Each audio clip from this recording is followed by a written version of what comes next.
देखिए, जवाब दीजिए।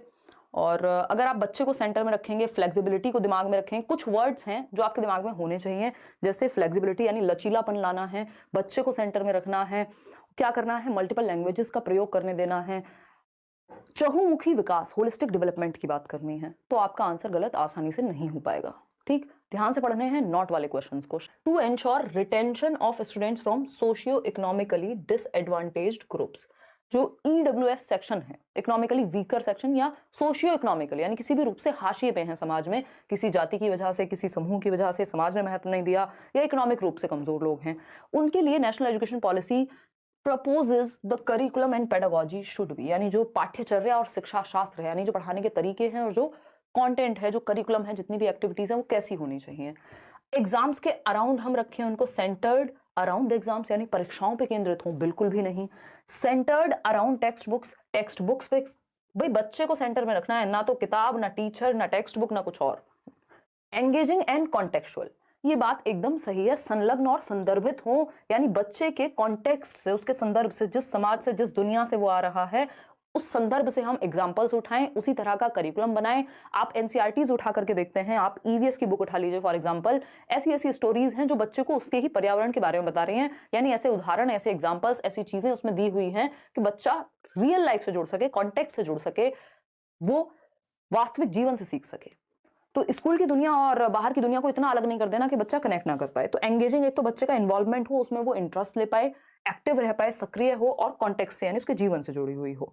स्टैंडर्ड और यूनिफॉर्म नहीं होनी चाहिए। यूनिफॉर्म कपड़ों में अच्छी लगती है कि पता ना लगे, इक्वालिटी की बात हो, कोई अमीर घर से है, गरीब घर से, सब एक जैसे दिखें, बट पढ़ाने के तरीके यूनिफॉर्म नहीं होने चाहिए, करिकुलम यूनिफॉर्म नहीं होना चाहिए, फ्लेक्सिबल होना चाहिए। ठीक, तो C option is the right answer. आगे बढ़ेंगे,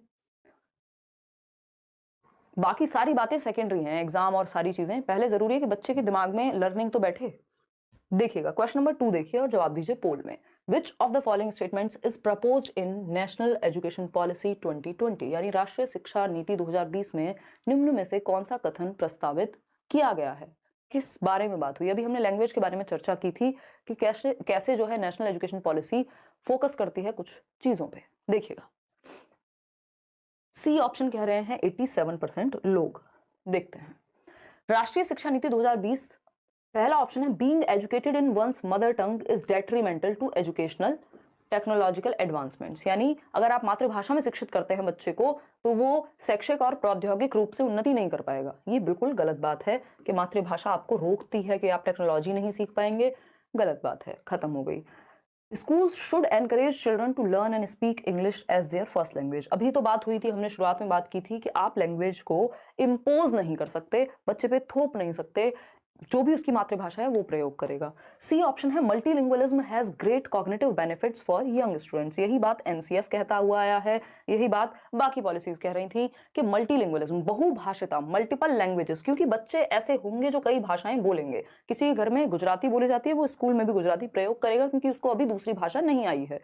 ठीक, किसी के घर में हिंदी बोली जाती है, किसी के घर में मलयालम, पंजाबी, तो कई भाषाएं, क्योंकि डाइवर्सिटी, यूनिटी इन डाइवर्सिटी की हम बात कर रहे हैं, तो विभिन्नता में एकता की बात करेंगे। तो ये जरूरी है जानना कि बच्चों को मल्टीपल लैंग्वेजेस का आप माहौल दें। मल्टीलिंगुअलिज्म क्या है? एक एसेट है ना, बहुभाषिता एक एसेट है हमारे लिए, ना कि प्रॉब्लम। ठीक, डी ऑप्शन है bilingual approach confuses students and hampers learning. ऐसा नहीं है, भाषाएं प्रॉब्लम नहीं बननी चाहिए। द्विभाषिता से क्या होगा कि प्रॉब्लम बन जाएगा, बच्चा सीख नहीं पाएगा। नहीं, जितनी लैंग्वेज हो आने दो, कोई दिक्कत नहीं है। ठीक है सुनीता जी, चलिए आगे बढ़ते हैं, आप समझते हैं। नेक्स्ट क्वेश्चन नंबर 3 क्या है? तो बाइलिंगुअल से बेटर क्या होगा? मल्टीलिंगुअल हो गया। बाय का मतलब सिर्फ 2 ही भाषाएं, मल्टीलिंगुअल कई भाषाएं। At the primary level, National Education Policy 2020 proposes dash as the medium of instruction across the nation, यानी प्राथमिक स्तर पर किस भाषा को निर्देश के माध्यम से प्रस्तावित किया जाना चाहिए। अभी हम बात कर रहे थे कि टिल 5, ग्रेड 5 तक हम क्या कर रहे हैं, बच्चे की रीजनल या मदर टंग, रीजनल यानी जो भी क्षेत्रीय भाषा है, एमटी यानी जो भी मदर टंग है, जो भी उसके घर में बोले जाने वाली भाषा है। ऐसा नहीं है स्कूल में आए तो हम कहें इंग्लिश में ही बात करोगे, चाहे तुम्हारी भाषा कोई भी हो, क्योंकि 5वीं क्लास तक बच्चा छोटा है ना, उसकी जो एज है वो कम है, इतना वो बड़ा नहीं हो गया। 6 से 11 वर्ष के बीच का बच्चा रहेगा, तो पहले तो उसको कंफर्टेबली हम फील करा दें, पहले उसको चीजें समझ तो आ जाएं, फिर लैंग्वेज भी सिखा दीजिएगा कोई और। ठीक, डी ऑप्शन कह रहे हैं आप लोग, बिल्कुल। अब हिंदी ऐसा थोड़ी सबके घर में भाषा जो है वो हिंदी ही बोली जाएगी या इंग्लिश ही बोली जाएगी या संस्कृत ही बोली जाएगी। तो ये कहती है कि medium of instruction mother tongue होना चाहिए। आप अगर इंग्लिश में भी पढ़ा रहे हैं तो उसको बता देंगे ना, उसकी मातृभाषा में भी उसको समझा देंगे, तो घर की भाषा जिससे वो कनेक्ट कर पाए। पहले अपने आप को एक्सप्रेस तो करना सीखे बच्चा, तो मदर टंग होनी चाहिए। आगे बढ़ेंगे, क्वेश्चन नंबर 4 देखिएगा और पोल में जवाब दीजिएगा। क्या पूछा है? Aim of assessment according to NEP 2020, यानी आकलन का जो हम टेस्ट ले रहे हैं, बच्चे को जांच रहे हैं, उसका उद्देश्य क्या है। असेसमेंट एक पार्ट होता है इवैल्यूएशन का, इवैल्यूएशन बड़ी प्रक्रिया है। तो बच्चे को जांचने का उद्देश्य क्या है, एम क्या है, क्या जरूरत पड़ रही है। एम ऑफ असेसमेंट क्या होना चाहिए? रटना। रटने पे तो हमें कभी फोकस नहीं करना कि बच्चे की रटने की क्षमता बढ़े, ये फोकस नहीं है हमारा। मेजरिंग रिप्रोडक्शन एंड रिकॉल, यानी बस रट करके रिकॉल कर करके जो उसने पढ़ा है उसी को पेपर में उगल दे, रिप्रोड्यूस कर दे, पुनर्उत्पादन कर दे, तो ये भी खराब बात हो गई। फिर आता है C option, to support children in the process of learning, यानी बच्चों को सीखने की प्रक्रिया में मदद करना। देखिए बच्चा सेंटर में है सारे क्वेश्चंस में, पूरी पेडागॉजी बच्चे को सेंटर में रख के चल रही है। ठीक, तो उद्देश्य ये नहीं है कि रट के बस आंसर दे दे, ये नहीं है कि रिप्रोड्यूस कर दे बस। To arrive at parameters to compare children across the country, यानी पूरी दुनिया भर के बच्चों को कंपेयर कर सकें। कंपेयर करना क्या है? एक नेगेटिव बात है, एक नेगेटिव वर्ड है। कोलैबोरेट करना है, कंपेयर नहीं करना बच्चों को। तो to support the process of learning, यानी हम आकलन इसलिए कर रहे हैं कि सीखने की प्रक्रिया में मदद हो सके। जब आप यहाँ आंसर गलत देंगे तो आप उस चीज को दोबारा ध्यान से पढ़ेंगे कि भाई कहाँ कमी रह गई, कैसे मैं सीख रहा हूं या सीख रही हूँ, कहाँ अभी सुधार की आवश्यकता है। बात तो सही है। C option, dash is the comprehensive and integrated flagship programme of the government of India to attain the universal elementary education UEE in the country in a mission mode। अब ये UEE की जब बात हो रही है यहाँ पे, तो ये UEE क्या है, ये आपको थोड़ा सा घुमाने के लिए क्वेश्चन डाला गया है ताकि आप घबरा ना जाएं अगर कुछ और लिखे, है ना। तो UEE होता है यूनिवर्सलाइजेशन ऑफ एजुकेशन। सर्व शिक्षा अभियान कब आया? 2001 या 4 के आसपास आया था, 2000s में आया था। ये भी तो किसी आधार पे आया होगा। सबसे पहले जो बात हुई यूनिवर्सलाइजेशन की, वो बात हुई है नेशनल एजुकेशन पॉलिसी ऑफ 1986 में, जिसको हम आज तक सही साबित करने की कोशिश कर रहे हैं। बहुत सारे ऐसी चीजें जो आपको लग रहा होगा कि अभी एनसीएफ ही कह रहा है या फिर नेशनल एजुकेशन पॉलिसी 2020 कह रही है। As per national education policy 2020 education must, यानी राष्ट्रीय शिक्षा नीति 2020 के अनुसार शिक्षा को कैसा होना चाहिए। भाई बच्चे की भलाई देखनी है हमें, कुल मिला के ऑप्शन वही बेहतर है जो बच्चे को सेंटर में रख पाए, जो बच्चे के बारे में अच्छा सोच। पहला ऑप्शन है be focused only on pre determined content, यानी जो पूर्व निर्धारित कंटेंट है, जो सिलेबस डिसाइड हो गया है, उसके बाहर एक वर्ड नहीं पढ़ना है। ये तो एकदम खराब बात है। फोकस ऑन प्रॉब्लम सॉल्विंग, हाँ बच्चा यहाँ एक्टिव होगा कि समस्या समाधान, जीवन में समस्याएं आना नेचुरल है ना। कोई भी आपको पहले से एक प्लान नहीं दे सकता कि हमेशा बस इतनी ही समस्याएं आएंगी, इसके बाहर नहीं आएंगी। कुछ भी समस्या आ सकती है, तो बच्चे का नेचर ऐसा बना दें हम कि वो समस्या समाधान खुद से कर सके इंडिपेंडेंटली। बिल्कुल सही बात है। एजुकेशन ऐसी हो जिसमें समस्या समाधान पर चीजें केंद्रित हो।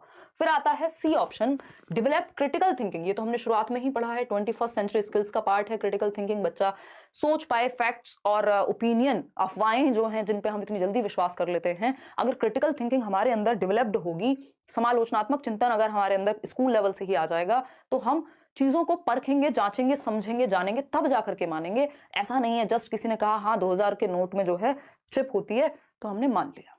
तो फैक्ट्स को, ओपिनियंस को, डेटा को हम रिव्यू कर पाए, उसको एनालाइज कर पाए, समझ पाए, सही ढंग से सोच पाए, उसकी आलोचना कर पाए। आलोचना का मतलब यहाँ सिर्फ बुराई से नहीं है, बट उसके सभी पक्षों को देखने से है, किसी भी बात के। फोर्थ ऑप्शन है बी इंक्वायरी ड्रिवन, यानी जब इंक्वायरी करेगा बच्चा, जब अन्वेषण करेगा, एक्सप्लोर करेगा, खोज करेगा, डिस्कवरी करेगा, तो क्या होगा? बच्चा होगा एक्टिव, डिस्कवरी ओरिएंटेड होगा जब। तो इन तीनों में बच्चा एक्टिव है, आप देख पा रहे हैं। लेकिन जब आपने सिर्फ पूर्व निर्धारित विषय वस्तु के इतना ही सिलेबस है, इसके बाहर एक चैप्टर नहीं पढ़ना, कुछ नहीं पता करना, बस इसको खत्म कर दो, ज्यादा टाइम भी नहीं लगाना, तो ये गलत बात है, ये नेगेटिव है, इसको हटा दिया हमने। नेशनल एजुकेशन क्यों कहेगी, नेशनल एजुकेशनल पॉलिसी क्यों कहेगी कि बच्चे को एक्टिव मत रखो, रटवाओ बस। क्वेश्चन नंबर 7 देखिएगा, ये मैं मॉक टेस्ट की फॉर्म में भी डलवा दूंगी करियर ऐप पर जाकर के, आप फ्री में ये क्वेश्चंस एक बार खुद से भी अटेम्प्ट कीजिएगा जो लोग गलतियां कर रहे हैं। ठीक, क्वेश्चन नंबर 7 है द शिफ्ट, यानी परिवर्तन, proposed in national education policy 2020 is from, यानी राष्ट्रीय शिक्षा नीति 2020 में प्रस्तावित बदलाव क्या है। वही जो भी चीजें गलत चल रही थी, स्टैंडर्डाइज्ड थी, फ्लेक्सिबल नहीं थी, रिजिड थी, उनको फ्लेक्सिबल किया गया होगा। बच्चे के भले में बदलाव लाएंगे, सिंपल सी बात है। स्टैंडर्डाइजेशन टू फ्लेक्सिबिलिटी यानी मानकीकरण से लचीलेपन की तरफ, रिजिडिटी से लचीलेपन की तरफ। सबको एक डंडे से हाँकने की बजाय हम क्या करेंगे, बच्चे की नीड्स को समझेंगे, करिकुलम ऐसा बनाएंगे जो हर बच्चे की नीड्स को, उसके इंटरेस्ट को, उसके एप्टीट्यूड को, उसके सीखने के स्टाइल को मैच कर सके, उसकी लर्निंग के पेस को, उसकी दर को। हर बच्चा सेम पेस पे नहीं सीखता, सबको सेम एग्जाम्पल से समझ में नहीं आएगा, किसी को चार्ट देख के जल्दी समझ में आएगा, किसी को एक्टिविटी करके, किसी को डिस्कशन करके। तो हम मल्टीपल वेज में अपने करिकुलम को प्लान कर सकें। बात तो सही है।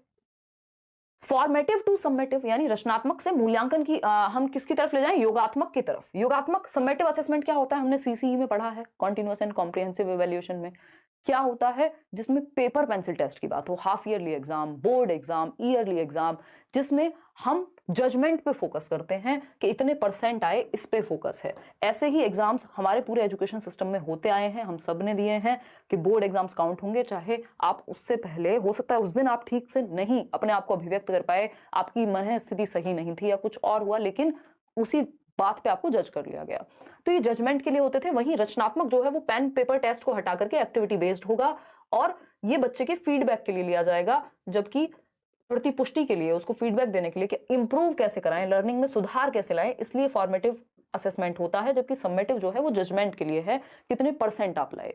ठीक, तो फॉर्मेटिव से सबमेटिव ले जाना तो और गलत बात हो गई। रचनात्मक से योगात्मक की तरफ नहीं लेके जाएंगे। किस तरफ लेके जाएंगे, बल्कि हम ऐसे से, सबमेटिव से अगर फॉर्मेटिव लिखा होता तो आंसर यही सही हो जाता।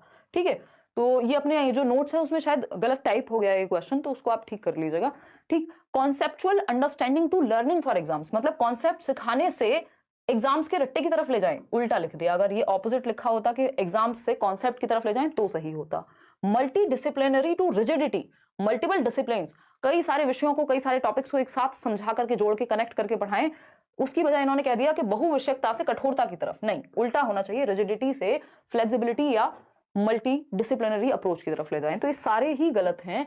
शिफ्ट क्या है, स्टैंडर्डाइजेशन टू फ्लेक्सिबिलिटी की शिफ्ट है, यानी जो मानकीकरण है सभी के को, जो हम एक डंडे से हाँक रहे हैं, उसमें फ्लेक्सिबिलिटी लाएं। जिस बच्चे की जैसी नीड है, कोई स्पोर्ट्स में अच्छा कर सकता है, उसको उस तरफ लेकर के जाएं, कोई कोडिंग में अच्छा कर सकता है, उसको उस तरफ लेकर के जाएं। फ्लेक्सिबिलिटी हो आपके एग्जामिनेशन सिस्टम में, एजुकेशन में। A option is the right answer. National education policy 2020 considers multilingualism. अभी शुरुआत में ही हमने बात की थी कि जब राष्ट्रीय शिक्षा नीति 2020 बहुभाषिता यानी मल्टीपल लैंग्वेजेस को सिखाने की बात के बारे में क्या कहती है, क्योंकि भारत क्या है, एक डाइवर्स कंट्री है, बहुभाषी लोग हैं, यहाँ कई भाषाएं बोली जाती हैं। बोला जाता है क्या, कोस कोस पे पानी बदले, तीन कोस पे वाणी। तो बोली, भाषा चेंज होती रहती है, बहुत सारी भाषाएं बोलने वाले लोग हैं। तो बच्चे भी अपने घर में जो भाषाएं देखेंगे, सुनेंगे, वही बोलना आता होगा पहले उनको, स्कूल आने से पहले। ठीक है ना। तो अब इसमें क्या होना चाहिए, मल्टीलिंगुअलिज्म क्या है, एसेट है, हमने शुरुआत में बात की थी, क्या है, हमारे लिए संसाधन है, हमारे लिए रिसोर्स है। ठीक, हिंड्रेंस नहीं हो सकती, इसको हटा देंगे। मल्टीलिंगुअलिज्म बिल्कुल भी हिंड्रेंस नहीं हो सकती, रुकावट नहीं हो सकती। ये टीचर के ऊपर है या सिस्टम के ऊपर है कि वो कितने अच्छे से उसको एसेट बना पाते हैं। अदरवाइज रुकावट तो आप जिस चीज को चाहे बना लें, है ना। देखिएगा, as an asset in the classroom, बिल्कुल सही बात। बी ऑप्शन क्या है, रिसोर्स है, एसेट है, संसाधन है, पूंजी है हमारे पास। बच्चा जो भी घर से लेके आता है वो एक एसेट है, चाहे वो उसकी जो भी प्रीवियस नॉलेज है, पूर्व ज्ञान है, जो भी उसने आसपास की दुनिया से सीखा है, वो सब एसेट है आपके लिए। चाहे उसकी भाषा हो, सब कुछ जो भी वो लेके आया है, उसकी संस्कृति है, समाज है, जो भी। ठीक, तो उसका हम यूज करते हैं। फिर भी बाकी के ऑप्शन देख लेते हैं। सी ऑप्शन कहता है as a unnecessary complication in teaching learning process, यानी शिक्षण अधिगम की प्रक्रिया को अनावश्यकता या अनावश्यक रूप से जटिल बनाना। मैंने आपके साथ एक स्ट्रेटजी डिस्कस की थी 2 दिन पहले और उसमें लास्ट में हमने बात की थी कि टीचर को कंफर्ट नहीं देना है। आपकी टीचिंग लर्निंग प्रोसेस आपके लिए आसान बन जाए, आपको कंफर्ट मिल जाए, कॉम्प्लिकेट हो जाएगी बेवजह, तो फिर तो आप खुद के लिए आराम ढूंढ रहे हैं। टीचर क्या है, सुपरमैन है, सुपर वुमेन है, उसको आराम नहीं चाहिए। जटिलता को तो आपको एक रिसोर्स में बदलना पड़ेगा। बैरियर तो बिल्कुल भी नहीं है इंक्लूसिव एजुकेशन में। ठीक, इंक्लूसिव एजुकेशन में तो डिफरेंट तरह के बच्चे इंक्लूड होते हैं।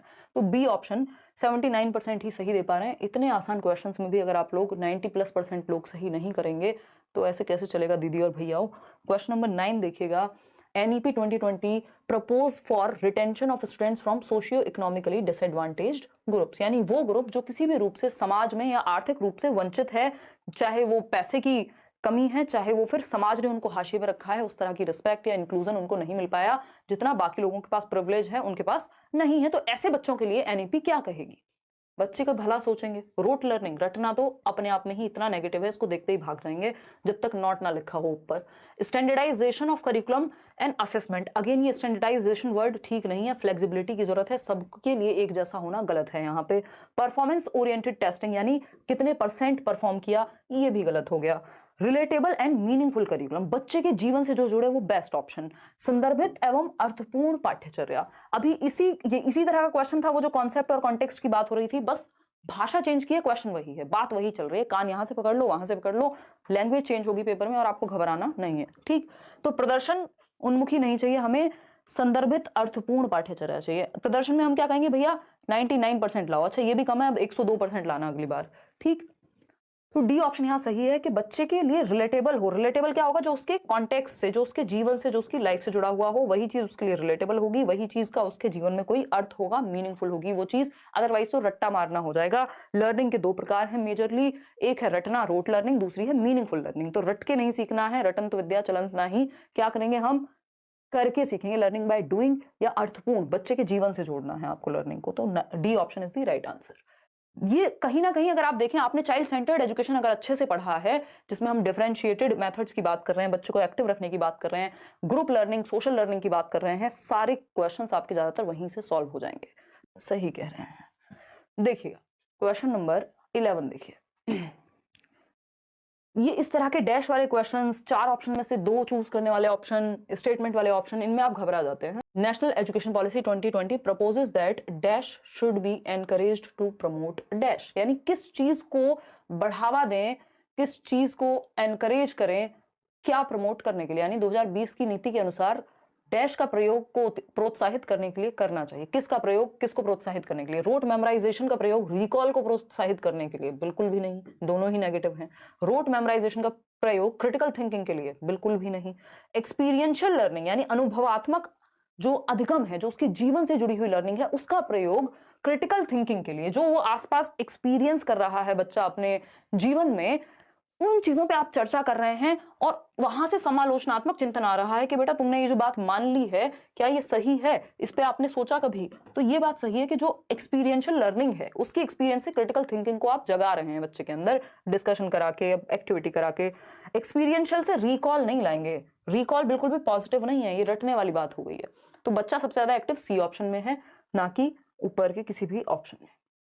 तो हम यहां लिख सकते हैं कि प्रपोज करती है क्या, एक्सपीरियंशियल लर्निंग को to promote what, critical thinking. तो सी ऑप्शन सही था। आगे बढ़ेंगे क्वेश्चन नंबर 12 पर, देखिएगा क्या कहता है क्वेश्चन नंबर 12। ध्यान से जवाब दीजिएगा, नॉट वाला पहला क्वेश्चन है, नॉट वाले क्वेश्चंस में आपको फंसाया जाता है पेपर में, और आपने घबराना अगेन नहीं है। देखिएगा एक बार, आगे बढ़ेंगे।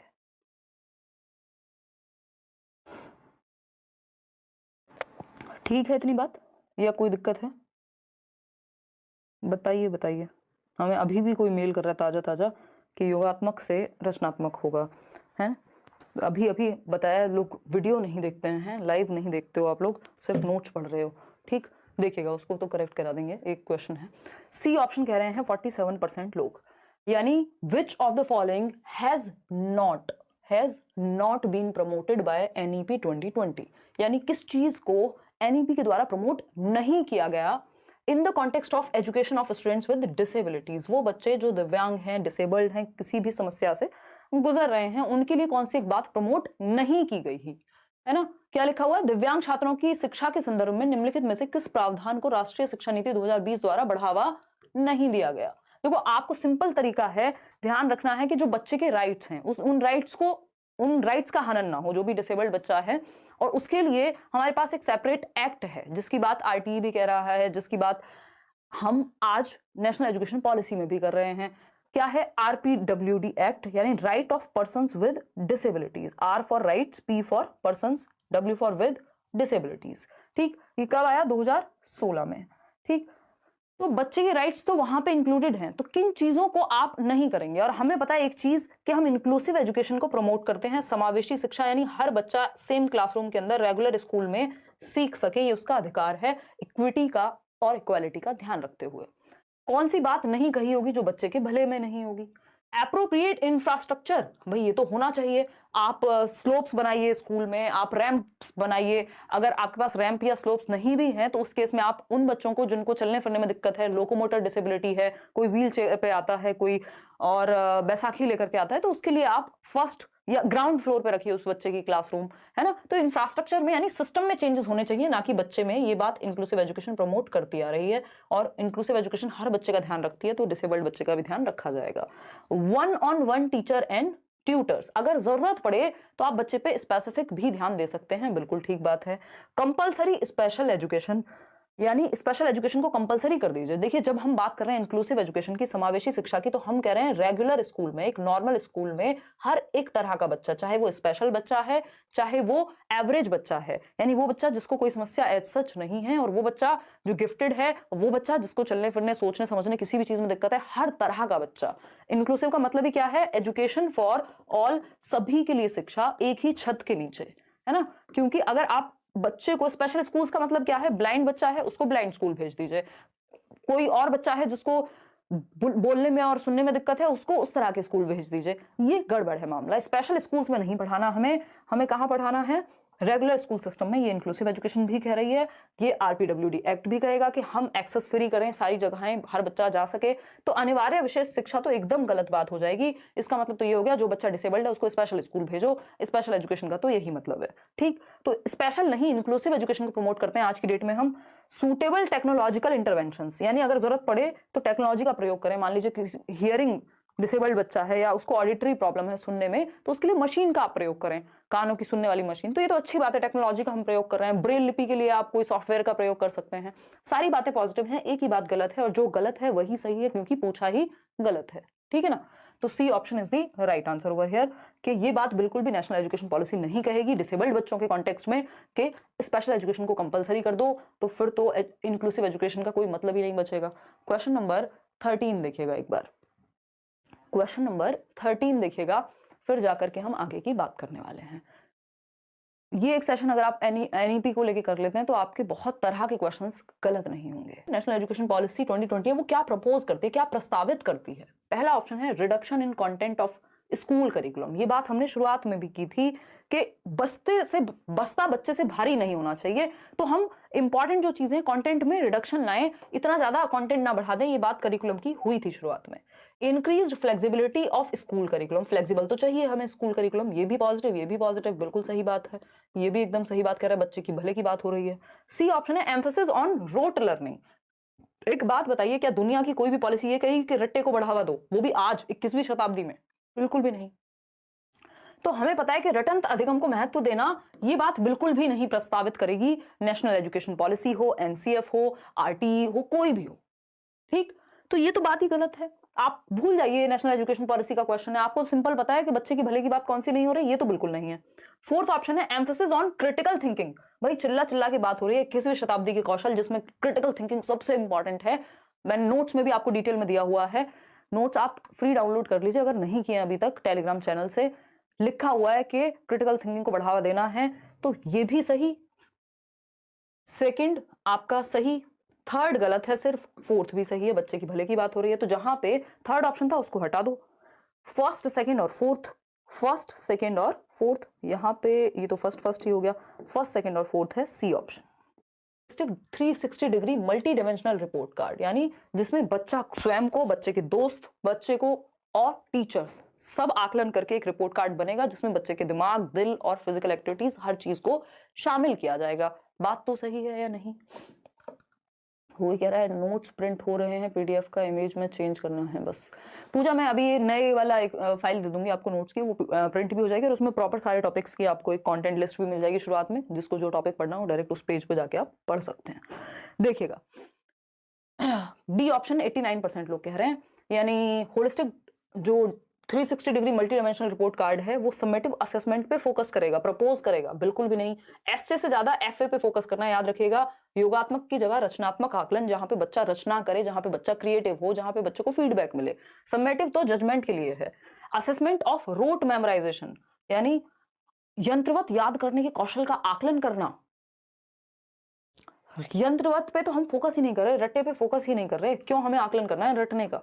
Grading of children on the basis of paper pencil test, ये अगेन सबमिटिव वाली बात हो गई कि बस पेपर पेंसिल में जो लिख के आ जाए वही सही है।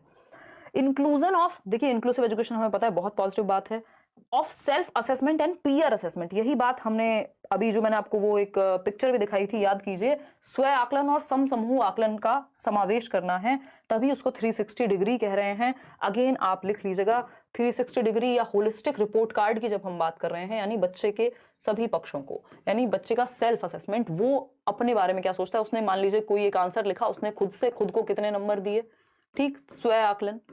उसने अपने 4 दोस्तों को कहा कि भाई पीयर ग्रुप को, जो उसकी सेम एज के लोग होते हैं, जिसको हम साथी समूह कहते हैं, कि अब तुम भी देखो मुझे कितने मार्क्स मिलने चाहिए, या फिर मैंने कैसा लिखा है, कहाँ इंप्रूवमेंट की जरूरत है। और फिर तीसरी तरफ टीचर से भी असेस कराया कि आपको क्या लगता है सर या मैडम, ठीक। तो ये 360 डिग्री असेसमेंट ऐसे बनेगा, ठीक। इसमें ग्रुप असेसमेंट अपने आप शामिल हो जाएगा, क्योंकि पीयर्स का मतलब है उसके साथी कोई एक तो होगा नहीं, ग्रुप में भी असेसमेंट हो जाएगा, ठीक।